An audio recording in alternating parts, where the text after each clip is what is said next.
नमस्कार दोस्तों, आज हम शुरू करने वाले हैं क्लास 12th का पहला टॉपिक साझेदारी का सामान्य परिचय।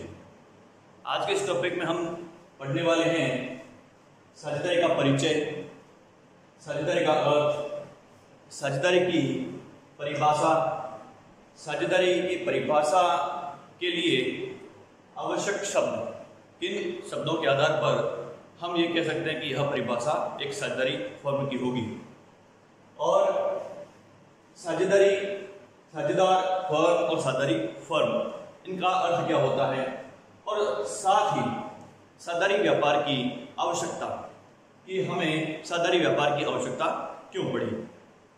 आइए शुरू करते हैं। सबसे पहले हम बात करते हैं इसके परिचय के बारे में। साझेदारी व्यापार की परिभाषा को पढ़ने से पूर्व हम ये देखते हैं कि भारतीय साझेदारी अधिनियम 1932 पहले भारतीय अनुबंध अधिनियम 1872 में शामिल होता था। अर्थात भारतीय साझेदारी अधिनियम से संबंधित जो भी कानून थे वह भारतीय अनुबंध अधिनियम 1872 में शामिल होता था, क्योंकि साझेदारी में भी एक अनुबंध होता है, और उसके अलावा इस अनुबंध अधिनियम में वस्तु विक्रय अधिनियम भी शामिल होता था, क्योंकि वस्तु को विक्रय करते समय भी एक अनुबंध होता है, और अनुबंध अधिनियम में अनुबंध के संबंध में सारी चर्चा की गई थी। तो पहले ये सारे कानून एक ही अनुबंध में थे, जो कहलाता था भारतीय अनुबंध अधिनियम 1872।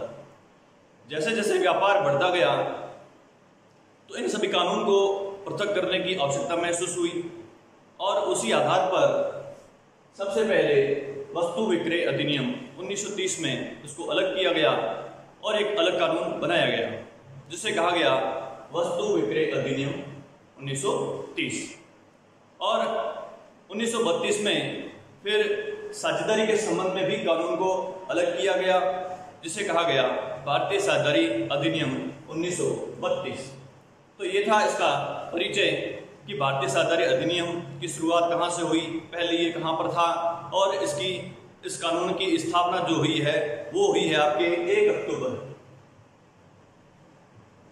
अक्टूबर 1932 को भारतीय साझेदारी अधिनियम अस्तित्व में आया था। नेक्स्ट हम बात करते हैं अर्थ की।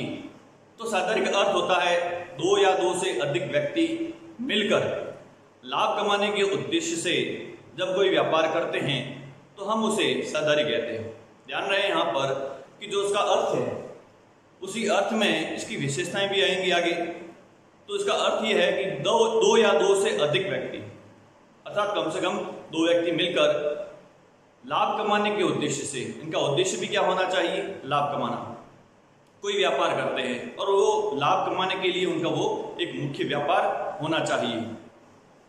तो उस संगठन को, वो जो समूह होता है, उस समूह को हम साझेदारी कहते हैं। नेक्स्ट हम बात करते हैं इसकी परिभाषा। भारतीय साझेदारी अधिनियम की जो परिभाषा है वो भारतीय साझेदारी अधिनियम 1932 की धारा 4 के अनुसार दी गई है। तो वो परिभाषा है, साझेदारी उन व्यक्तियों के बीच का एक संबंध है।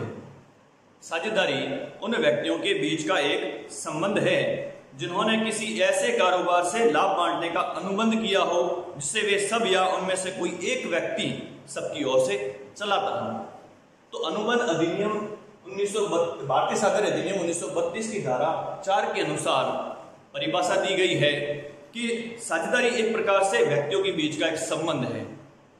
उन साझेदारों के बीच में एक संबंध है जिन्हें किसी कारोबार से, अर्थात एक व्यापार से, मैंने आपको पहले बताया था अर्थ में कि साझेदारी के लिए एक व्यापार होना जरूरी है, और उस व्यापार से वे लाभ भी कमाते हो। तो इसी परिभाषा में भी कहा गया है कि कारोबार से लाभ बांटने का अनुबंध किया जिससे वे सब या उनमें से कोई एक सबकी ओर से चलाता है। एक साझेदारों के बीच में एक संबंध होता है, एजेंसी का संबंध, और उसी एजेंसी के संबंध में सभी साझेदार एक दूसरे के एजेंट के रूप में कार्य करते हैं। इसलिए कहा जाता है कि वे सब उस व्यापार को मिलकर चलाएंगे, या उन सब की ओर से कोई एक साझेदार भी उस व्यापार को चला सकता है। तो यहाँ पर यही बात कही गई है कि साझेदारों के बीच में एक ऐसा संबंध है जिन्होंने किसी ऐसे कारोबार से लाभ को बांटने का ठहराव किया हो या अनुबंध किया हो जिससे वे सब या उनमें से कोई एक व्यक्ति सबकी ओर से चलाता है। तो ये तो हुई बात परिभाषा की भारतीय साझेदारी अधिनियम 1932 के धारा 4 के अनुसार। यहाँ पर ध्यान रखने वाली बात है इसकी धारा।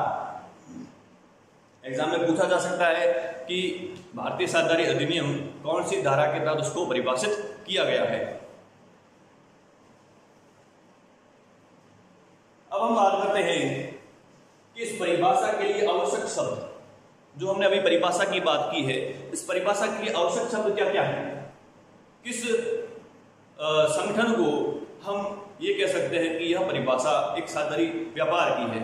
तो अगर हम किसी भी संगठन को परिभाषित करेंगे तो उस परिभाषा में सबसे पहला शब्द आना चाहिए अनुबंध, यानी कि उस संघ के, उस समूह के सदस्यों के बीच में एक अनुबंध होना जरूरी है। बिना अनुबंध के वो एक साझेदारी नहीं कहला सकता। दूसरी बात आती है कि उस परिभाषा में जो भी अनुबंध या ठहराव हुआ है वो लाभ को बांटने के लिए हुआ हो, अर्थात वहां पर उस संघ का उद्देश्य जो है वो लाभ कमाना है, लेकिन उस कमाए गए लाभ को भी उन्हें आपस में बांटना होना चाहिए। अगर वे उसी कमाए हुए लाभ को आपस में नहीं बांटते हैं या फिर उसको धर्मार्थ संस्था में दे देते हैं तो फिर वह संगठन साझेदारी नहीं कहला सकती। और अंत में आता है उस व्यवसाय का संचालन, जो कि अपन ने परिभाषा में बात की कि व्यवसाय का संचालन सभी साझेदार या सभी सदस्य भी कर सकते हैं या उस सभी सदस्यों में से कोई एक सदस्य भी उस संगठन का या उस व्यापार का संचालन कर सकता है। अभी हम बात करते हैं कि साझेदार, फर्म और साझेदारी फर्म का नाम क्या होता है। साझेदार कि जो भी हम व्यापार करते हैं, जो भी हम व्यापार संगठन स्थापित करते हैं, साझेदारी व्यापार करते हैं, तो उन सभी सदस्यों को व्यक्तिगत रूप से, जो भी सदस्य होते हैं उन सभी सदस्यों को व्यक्तिगत रूप से कहा जाता है साझेदार। ध्यान रहे कि एक साझेदारी व्यापार में जितने भी सदस्य होते हैं, हर सदस्य को व्यक्तिगत रूप से पर्सनली एक सदस्य को हम कहते हैं साझेदार। और जितने भी सदस्य होते हैं उन सभी सदस्यों का जो समूह होगा, जो संगठन होगा, उस समूह को हम कहते हैं फर्म। और जिस नाम से उस फर्म का संचालन होता है उस नाम को हम कहेंगे फर्म का नाम। ये तीनों पॉइंट ध्यान रखने वाले हैं, एग्जाम में पूछे जाते हैं कि फर्म किसे कहते हैं, फर्म का नाम क्या होता है, साझेदार किसे कहते हैं। तो साझेदारी व्यापार में जितने भी सदस्य होते हैं उन सभी सदस्यों को व्यक्तिगत रूप से साझेदार कहते हैं और सभी सदस्यों को सामूहिक रूप से जो संगठन होता है उसे हम फर्म कहते हैं और जिस नाम से इस फर्म का संचालन होता है उसे हम फर्म का नाम कहते हैं। अब सबसे इंपॉर्टेंट बात आती है साझेदारी व्यापार की आवश्यकता। क्लास 11th में पढ़ा गया था एकाकी व्यापार के बारे में, बहुत ही विस्तार से पढ़ा गया था। तो यहाँ पर साझेदारी व्यापार को बढ़ने से हमारे एक दिमाग में क्वेश्चन आता है कि जब एकाकी व्यापार चलता है तो साझेदारी व्यापार की आवश्यकता क्यों पड़ी। ऐसी क्या स्थितियां बन गई कि हमें साझेदारी व्यापार को संचालित करना पड़ा, या ऐसी कौन सी जरूरत पड़ गई, ऐसी कौन सी समस्याएं आ गई जिसके कारण हमें साझेदारी व्यापार को संचालन करना पड़ा। तो देखिए, साझेदारी व्यापार के लिए जो आवश्यकता हुई वो थी सबसे बड़ी एकाकी व्यापार की कमियां। हम क्लास 11th में जो एकाकी व्यापार पढ़े हैं उस एकाकी व्यापार में बहुत सारी ऐसी कमियां थी। उस कमी की वजह से हमें साझेदारी व्यापार की आवश्यकता महसूस हुई। तो ऐसी कौन कौन सी कमियां थी? तो उसमें सबसे पहली कमी आती है सीमित पूंजी। जब एकाकी व्यापार में स्वामी एक ही होगा तो पैसा लगाने वाला भी एक सदस्य ही होगा और एक सदस्य जितना पैसा लगाएगा वह सीमित पूंजी ही होगी। अर्थात अगर उस व्यापार में और पूंजी की आवश्यकता होगी और पैसों की आवश्यकता होगी तो उस स्वामी को किसी वित्तीय संस्था से या बैंक से उधार लाना पड़ेगा या किसी व्यक्ति से उधार लाना पड़ेगा जिसके ऊपर उसे ब्याज चुकाना होता है। और ये ब्याज उस संस्था के लिए, उस संगठन के लिए, उस व्यापार के लिए खर्च होता है, चार्ज होता है, जो उसे चाहे लाभ हो चाहे हानि हो चुकाना ही पड़ता है। तो ये एक समस्या थी कि एकाकी व्यापार में पूंजी हमेशा सीमित होती है क्योंकि पैसा लगाने वाला एक ही सदस्य होता है। दूसरी समस्या थी सीमित प्रबंध चातुर्य। एकाकी व्यापार में स्वामी एक ही होता है और वहां पर प्रबंध करने वाला सदस्य भी एक ही होता है। ऐसी स्थिति में एक ही व्यक्ति द्वारा सोचने, समझने, निर्णय लेने की क्षमता भी सीमित होती है, तो उसके द्वारा लिए गए निर्णय कभी व्यापार के लिए हानिकारक भी हो सकते थे। तो ऐसी स्थिति में जो प्रबंध चातुर्य है, सोचने की क्षमता है, निर्णय क्षमता है, वह भी एक व्यक्ति तक सीमित हो गई थी। नेक्स्ट आता है अनिश्चित अस्तित्व। एकाकी व्यापार का अस्तित्व निश्चित नहीं होता है। क्यों नहीं होता है? क्योंकि एकाकी व्यापार में व्यापार का संचालन करने वाला एक अकेला व्यक्ति होता है। यदि एक अकेला व्यक्ति जब व्यापार करता है, अगर व्यापार में निरंतर हानि हो रही है तो भी व्यापार समाप्त हो जाता है। यदि उस स्वामी की बीमारी के कारण, किसी प्रकार की बीमारी के कारण भी वह यदि अस्वस्थ हो जाए तो भी व्यापार का अस्तित्व समाप्त हो जाता है। यदि वह स्वामी दिवालिया हो जाए या उसकी मृत्यु हो जाए तो ऐसी स्थिति में भी वह व्यापार, उस व्यापार का अस्तित्व भी समाप्त हो जाता है। इसलिए एकाकी व्यापार की स्थिति में कभी भी व्यापार का अस्तित्व निश्चित नहीं होता है, कभी भी व्यापार समाप्त हो सकता है। जबकि साझेदारी व्यापार में ऐसा नहीं होता है। यदि एक साझेदार की मृत्यु हो जाए या दिवालिया हो जाए या अस्वस्थ हो जाए तो शेष बचे हुए साझेदार उस व्यापार का संचालन कर सकते हैं। नेक्स्ट आता है स्वामी की अनुपस्थिति में हानि होने की संभावना। एकाकी व्यापार में क्या होता है, जो भी व्यापार का संचालन करने वाला व्यक्ति है वह एक ही होता है और स्वामी निरंतर उस व्यापार में उपस्थित रहे, ये संभव भी नहीं होता।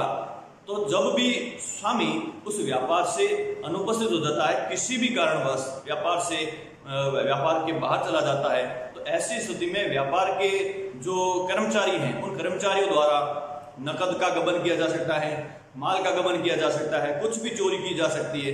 तो इस प्रकार की हानियां होने की संभावना एकाकी व्यापार में अधिक रहती है। कब? स्वामी की अनुपस्थिति के समय। जबकि ये सारी कमियों की पूर्ति साझेदारी व्यापार में हो जाती है, क्योंकि साझेदारी व्यापार में पूंजी सीमित नहीं होती, क्योंकि वहां पर पैसा लगाने वाले एक से अधिक व्यक्ति होते हैं। दूसरी बात, प्रबंध चातुर्य भी सीमित नहीं होता, क्योंकि 2 या 2 से अधिक व्यक्ति यहाँ पर व्यापार का संचालन करते हैं तो निर्णय क्षमता भी बढ़ जाती है। तीसरी बात, अस्तित्व भी अनिश्चित नहीं होता, क्योंकि यदि किसी एक साझेदार की मृत्यु हो जाए या दिवालिया हो जाए, 2 साझेदार की मृत्यु हो जाए, दिवालिया हो जाए, तो शेष बचे हुए साझेदार व्यापार का संचालन आसानी से कर सकते हैं। और स्वामी की अनुपस्थिति में हानि होने की संभावना बिल्कुल नहीं होती, क्योंकि यदि कोई भी सदस्य व्यापार से अनुपस्थित रहता है तो शेष सदस्य व्यापार का संचालन कर सकते हैं। धन्यवाद।